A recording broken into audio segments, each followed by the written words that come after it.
Bonjour à tous et à toutes, c'est Angelo Pergola qui va vous reparler encore une fois d'Antoine Béchamp. On n'en a pas fini en fait de découvrir cet homme. Il y a toujours des petites choses à préciser, à dire.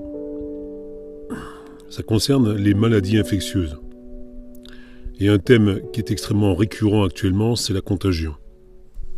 Et qui me semble vraiment important de d'élucider. Pour Antoine Béchamp, qui fut et restera le plus grand biologiste de tous les temps, c'est pas moi qui le dis, c'est le professeur Pagès en 1959, doyen de l'université de Montpellier. Les maladies infectieuses ne sont pas contagieuses.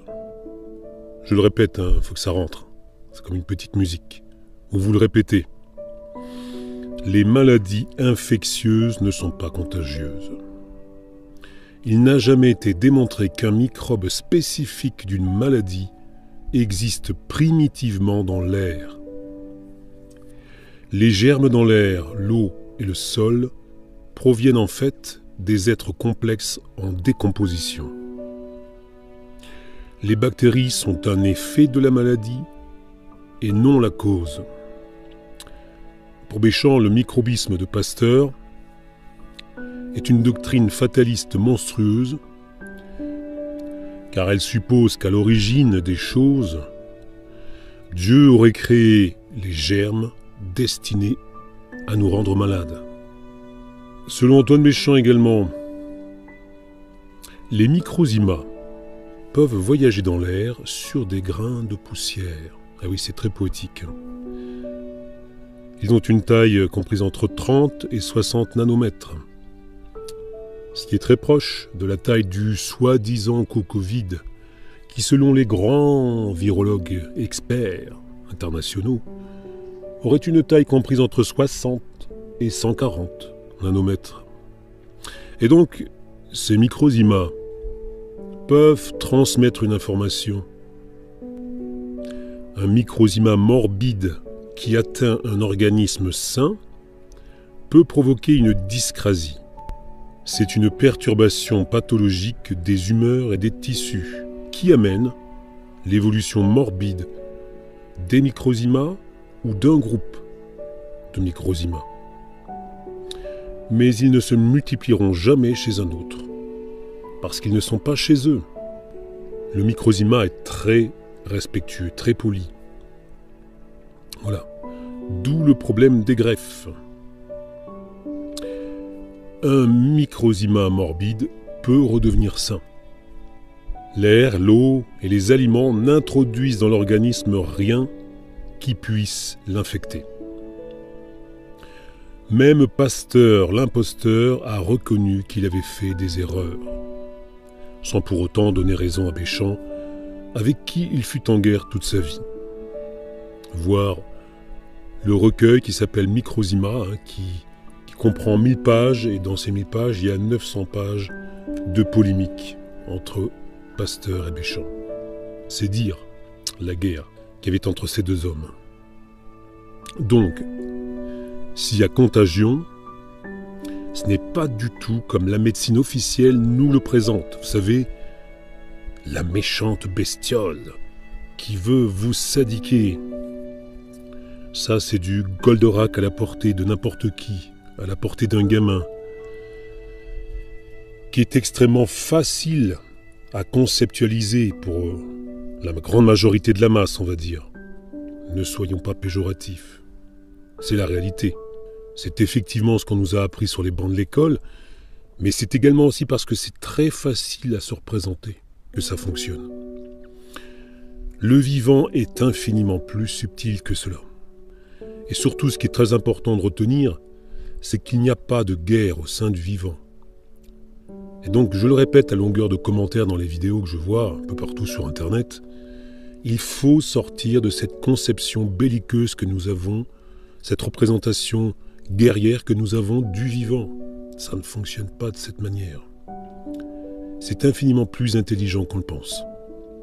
Alors, c'est d'autant plus subtil tout ça, que nos microzymas possèdent dans leur cœur, et ça a été démontré, un cristal de silicium qui leur permet, telle une clé USB, d'y stocker des milliards d'informations. On doit cette découverte, bien sûr, à l'observation des microzymas par microscopie électronique.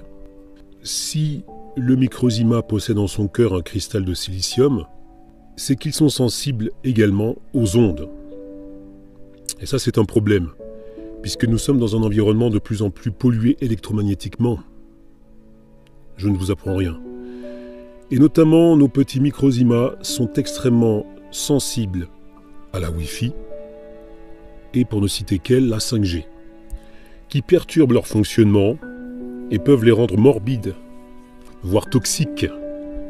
Il faut savoir, à propos de Wi-Fi, que les nouvelles générations de box sont en 6 GHz au lieu de 2,4. 2,4 GHz, ça correspond déjà à la fréquence de la molécule d'eau. Or, on sait qu'au sein de nos microzymas ont lieu également toutes sortes de réactions. Ce sont des êtres vivants à part entière, donc ils sont capables de respirer, de digérer, de rejeter des déchets. Ce sont des êtres vivants, ce sont, si vous voulez, des nanobactéries. Bactéries, ça va, ça a été intégré dans la conscience collective. Donc, on peut comprendre que le 60 GHz, en tout cas, ça c'est certain, c'est une certitude, ça va interférer sur les phénomènes de respiration qui ont lieu au cœur du microzyma. Vous comprenez ça? Alors, les microzymas sont également spécifiques à un individu donné et même à un organe donné. Donc, sous l'effet d'une perturbation d'origine électromagnétique et ou, c'est très important, psychosomatique.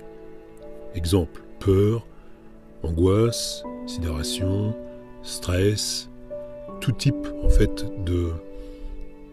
d'environnement psychosomatique négatif. La liste n'est pas exhaustive. Exemple, je vais prendre exemple, les microzymas du sang, qui sont spécifiques au sang, peuvent fabriquer sous cette influence-là de la fibrine de manière anormale, ce qui peut donner lieu à des phénomènes de thrombose, ou dit autrement, coagulation intravasculaire disséminée, c'est le terme médical, que les Italiens, nos amis les Italiens, ont retrouvé sur des personnes décédées qui avaient été étiquetées Covid et qui ont donc été autopsiées par les médecins italiens. Réaction adaptative à une situation de stress cellulaire, notamment, et pas que, microzymienne, devenue intolérable pour l'organisme. Maintenant, je reprends les propos textos d'Alain Scoï, qui est membre, je vous le rappelle, du CIRAB, c'est-à-dire le Centre international de recherche Antoine Béchamp,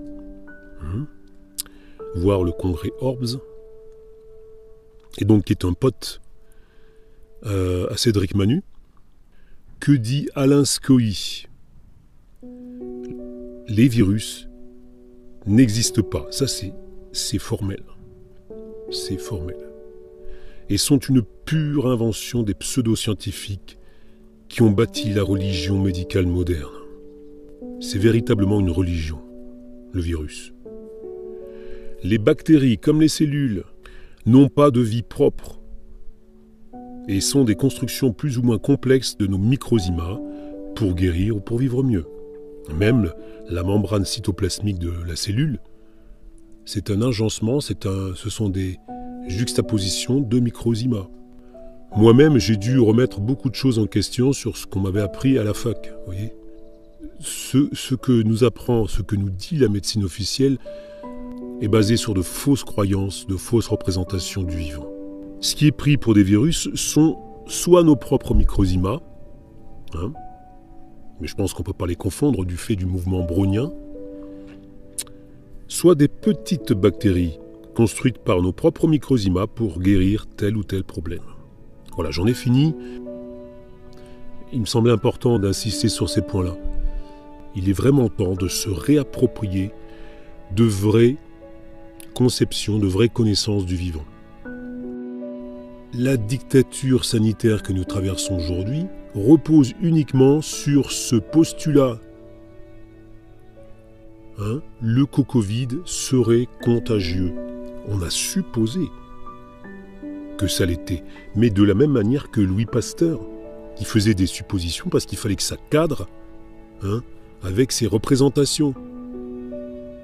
Et si ça cadrait pas, comme disait Alain Scoï, c'est que l'expérience était mal faite. De toute façon, il avait raison. Voilà. Donc on est toujours dans le prolongement de ça, de cette conception erronée du vivant.